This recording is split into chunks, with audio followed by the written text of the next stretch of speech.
London Diamond League in the books. This lived up to expectations across the board for the sprint events, of course, men's 100, women's 200. Also, to me, in the field events with the men's long jump, like we saw some great performances, some great upsets, but let's dive in. Of course, the men's 100 meters. This was massive. This was a big performance for Oblique Seville. 9.86 seconds to get the win in this 100 against pretty much he beat out the entire Budapest 100-meter podium, where you had Noah Lyles, you had Letsila Toboho, you had Zarnell Hughes. He also beat out Akani Simbine, who's been dominating throughout this season. Beat out Keem Blake, right? Louis Hinchcliffe. Like, he beat out everyone in this field. Amazing performance. And 9.86 seconds is his equal 7th fastest time of his entire career. No one else in this field even broke 10 seconds. This was massive. He was out like an absolute rocket from the gun. And Oblique is known as someone who's able to get some consistent starts, but he went out from the gun and never looked back. Amazing performance. This was his first Diamond League race of his entire career. So to come away with a win, you know, he did run the 4x1 a little bit earlier, which we'll talk about in a second. But, and he ran the second leg on that. But I think the big takeaway here is that he beat out this field. And now going towards the World Championships, this either is a positive because he looks good, or it puts a little more pressure on him to really perform at those Worlds. We've seen Oblique Seville get 4th place a couple times in 2022 and 2023. And also last year at the Olympics, he got last place. But remember, at the Racers Grand Prix, he beat out Noah Lyles in Jamaica, in Kingston, right? He got to the Olympic Games. Of course, Noah Lyles wins gold, but Oblique finishes last. You know, he has a groin injury and all that. So I think a race like this is hopefully a confidence booster. Check out the full video kind of breakdown that I did about Oblique Seville and like his potential of making the podium, why he hasn't gotten a medal at World Champs and Olympics yet. Check that video out. But as we look forward, right, like he really has to take this and use it as momentum, use it as a confidence booster and builder to go forward to the World Championships. Now, we still have about 2 months left, right, before we get to Tokyo in September, but this was big. This was massive for Oblique Seville. 9.86 seconds, and again, the way that he ran this race was immaculate. Amazing performance from Oblique Seville. Now, after that, Noah Lyles, 2nd place, 10 seconds flat. This was his first 100 meters of the year. So I think this is he's in a good position. Overall, I think he's still in a good position. Yes, he didn't win the race, but he did relatively well, right? I guess he didn't get like a slow start. He got his typical Noah Lyles start where he was like relatively with the pack, maybe a little step behind. Zarnell Hughes didn't get as strong of a start. But I think he's still in a good position as we look forward to the World Championships. And, you know, he'll run some more Diamond Leagues in August. I know he's going to go to the USA's, and he said that he's going to run 3 rounds of the 200. So this will be his only 100 meters for a little bit, probably till August.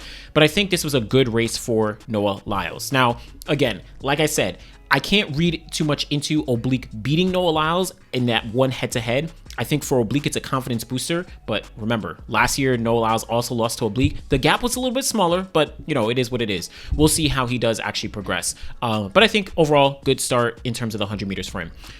Zarnell Hughes, 3rd place. He's been very consistent. 10.02 seconds. I think like the times are not too relevant. I mean, I don't know. It is what it is. Oblique Seville 9.86 is crazy. But he's also in a good position heading into the second half of the season. He's been very, very consistent, whether it's in Grand Slam, whether it's in Prefontaine, whether it's in, you know, a race like this here. He's been very consistent, finishing, I think, no lower than 3rd place in any 100-meter race throughout the year. So he's been, you know, circling back, you know, after getting injured last year, not being able to make the 100-meter final. I like where he is at. Letsila Toboho, well, actually, Akeem Blake, 4th place. I'll talk about the relay in a second. Apparently, he missed his flight, or he had a flight delay or something like that, so he wasn't able to get to London early enough to be able to run on that relay.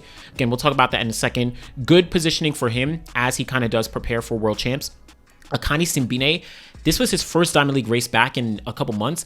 I thought he would do a little bit better. I think many people expected him to do a little bit better based on what he was showing early season. He didn't look amazing, but I mean, I don't want us to read too much into this one singular race, because many people will say, "Oh, Akani was dominating, and all of a sudden now, you know, he can't even show up in the like." I don't think we could read too much into this singular race. He's going to be someone who's ready. He's able to make sure he's ready for World Championships and Olympics. It's just that everyone else happens to run faster. We'll see how it does play out, when we get to Tokyo. But I think overall, of course, didn't look as good.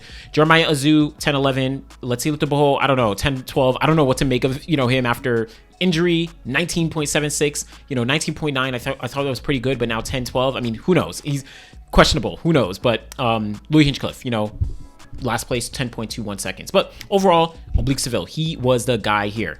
But before we talk about that 4x1, let's talk about Julien Alfred in that 200. Julien Alfred absolutely dominated this 200. 21.71 seconds. Personal best, world lead, improves her world lead, that 21.88 she ran a couple weeks back, or a couple months ago in April.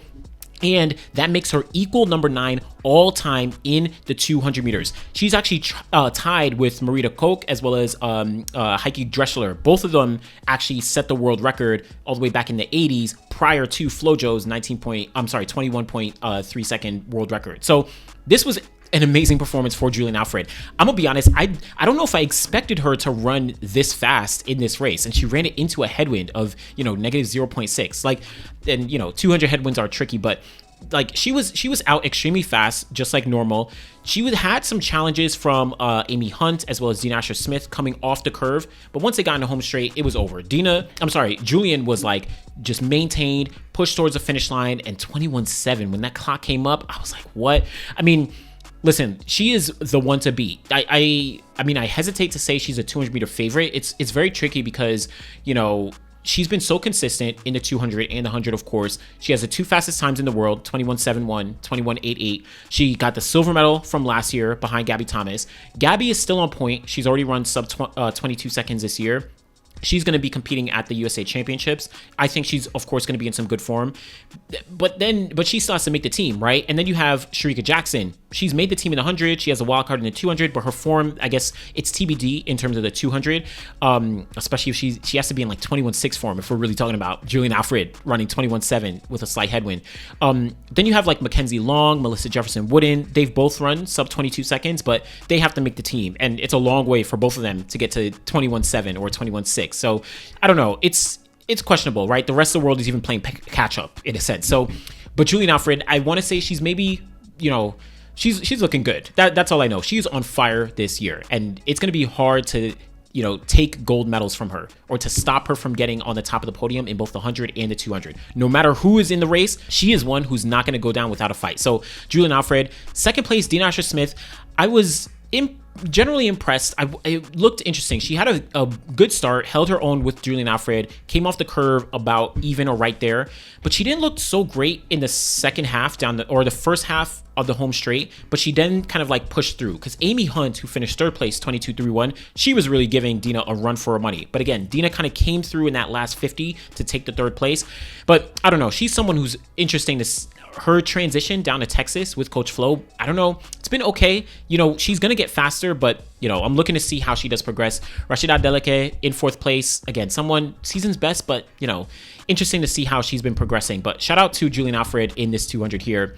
Let's circle back. Men's 4x1. Now, this was the race that everyone was looking forward to. Jamaica, can they get the qualifying spot? Can they get the qualifying spot? They finally did it. 37.80 seconds, a season's best. They qualified to the World Championships, right? They were on the bubble in a sense. They had to pass a couple teams. They finally did it here. They had a team of Rohan Watson, Oblique Seville, Kadrian Goldson, as well as Kashane Thompson.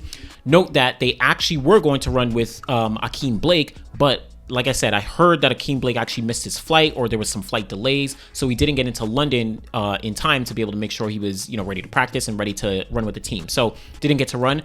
But listen, the goal was to qualify. I know that there's videos online of them, like, their handoffs were really not good, like really, really not good. But listen, they qualified, they got it, they were set, and it's all good. Now they have another shot to actually get to the World Championships and potentially challenge for a medal.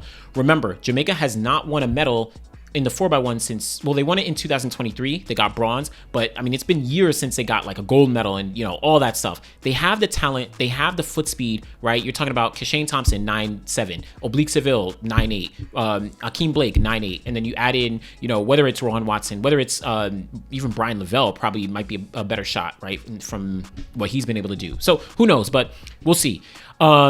This is the third fastest time in the world this year, I think, already, behind South Africa and the United States. But this is actually the third fastest time for Jamaica in the past 7 years, right? Since Usain Bolt retired. The only times they've run faster were at the Budapest World Championships in both the heats and the final when they eventually got that bronze medal. So this was a good performance. Shout out to Great Britain, 38.08. I think this is their A team, right? Jeremiah Azu, Louis Hinchcliffe, Romel Glave, Zarnell Hughes. I don't know if it's Amo Dadze. I don't know if he's actually going to run. He's run sub 10 this year already, but I don't know if he's going to be really part of the A team. Romel is like very consistent as well. So shout out to Great Britain and Netherlands in third place, 38.17. Strong teams across the board. Also, shout out to the women's 4x1. Just want to give them a quick shout out, as we did see that Great Britain ran extremely fast, 41.69. I think that's their second or third fastest time ever in British history. Like, this was really strong. Also, Jamaica, they were on, they had Sharika Jackson on the leadoff leg here, which was like really interesting. So maybe playing around either with her positioning or like maybe she's just wanted to get some work, you know, in terms of like 200 meter start without running the 200. You know, they're going to add in, you know, they had Tina Clayton here, but they're going to add in Shelly-Ann Fraser-Price and some other athletes. Tia Clayton, she'll probably get healthy, might be on the team, but shout out to Great Britain. I was very impressed. 41.69. This is big. This is big for Great Britain. But a couple other results we do want to take a look at. The men's 400. This was such an interesting race, but Charles Dobson pulled off the win, 44.14 seconds. He was like not to say he wasn't in the conversation coming into the home straight, but he was like back there. All eyes were on Matthew Hudson-Smith and Zakiti Nene, and as well as Vernon Norwood. Those three were leading as they came off the curve. Even Kebanat Shippey, he was running a very good race on the inside lane. Matthew Hudson-Smith was kind of leading. Zakiti Nene looked like he was going to put a charge, but both of them, more specifically Nene, he started to break down. Like, he looked like he was struggling in the final home straight. Matthew Hudson-Smith, he looked like he was trying to maintain his composure, but you can see that he was hurting. Charles Dobson, he looked so comfortable coming down that home straight. Like, so comfortable, and he just walked past the field. Personal best, 44.14 seconds. Don't forget that last year at the Olympic Games, Charles actually ran, he split 43.33 seconds on the anchor leg for Great Britain when they got the bronze medal behind USA and Botswana. So he's an extremely talented athlete. I think he also won the Diamond League final last year. So shout out to Charles Dobson. Matthew Hudson-Smith, 44.27. I think that's still a strong performance. You know, he'll be progressing. Zakiti Nene, he has a world lead this year at 43.7. So listen, all these guys, Vernon Norwood, he has USA's in a couple weeks. So it's a very competitive race, but shout out to Charles Dobson. He's like a sleeper. I'm going to do a more in-depth video about the 400 in a few, but yeah, this was good. Women's 400 meter hurdles, nothing too crazy. Femke Bol, 52.1. You know, it was rain. I forgot to say it was like rainy, maybe a little chilly out there, but 52.1, par for the course, very comfortable, wins by over a second. I mean, no one's challenging Femke. Jasmine Jones, though, this is who I really think showed up here. 53.18 seconds to get a season's best, put her in a good position heading into USA's. Of course, it's challenging. You have Dalilah Muhammad, you have Anna Cockrell, and then, of course, Cindy McLaughlin-Roney, depending on what she does. I think she may do the 400, but who knows? But Jasmine Jones is in a good position. She's making a lot of progress. It means that by the time she gets to USA's in 2 weeks, she's going to be running 52 seconds and is going to be in a position to potentially make that team. So look out for Jasmine Jones, and shout out to all the other women in the field as well. But let's finish off with these field events. The long jump on the men's side. This was so interesting. I'm going to pull up the attempts that we got. Wayne Pinnock, he gets the win overall, jumping 8 point. Let me just pull up the entire thing. Wayne Pinnock, though, no longer representing Jamaica. Shout out to Lils. You could check out the interview that she got with him, but you know, he just explains a little bit more as to why he's moving to Turkey. But 8.20 meters, but he did that on his third attempt, and like, he was out there quick, very quick from the start. So 8.220 meters. Tentaglue, reigning Olympic champion, Wayne Pinnock got the silver medal at the Olympics last year, but Tentaglue, 8.19 meters in round 3 as well, kind of responded, but he was never able to actually surpass that. And then Kerry McLeod from Jamaica, he was a Jamaican champion. He's going into Worlds looking to get a medal, 8.10 meters. Just ahead. You had Mattia Furlani, 8.05. You had Simon Ehammer, 8.03. So I liked this competition, and I think what this does is kind of two things. One, it makes it so that it's like, man, I personally am going to miss, Wayne, because he's not going to be able to compete at these World Championships in September. But then it opens the door for someone like Kerry, because now that Wayne is not there, this was arguably the most competitive long jump field that we'll see going into Tokyo.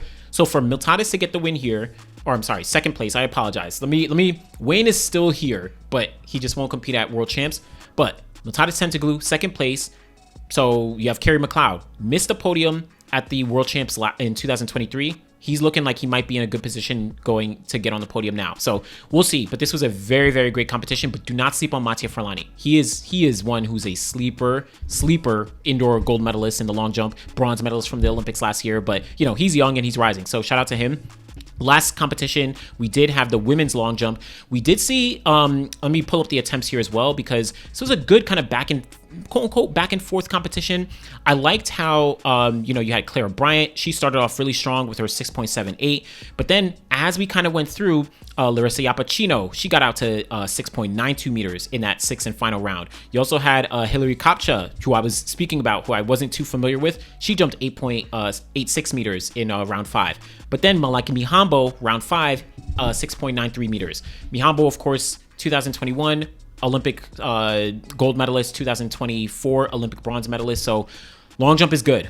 Add in Tara Davis Woodhall. Add in a couple other women. Like, this is going to be good. This is going to be really good when we do get to Tokyo. But that is the London Diamond League across the board. Amazing performances. What are we looking at when we get to the 100 meters, at the World Champs? What are we looking at with the 200 meters for the women at the World Champs? Check out the video that I did about Oblique Seville and kind of why he hasn't gotten onto the podium in the 100, and also if he has a shot, to make the podium this year. Definitely check that out. Be sure to like the video, subscribe to the channel. Always truly appreciate y'all. Thanks for watching.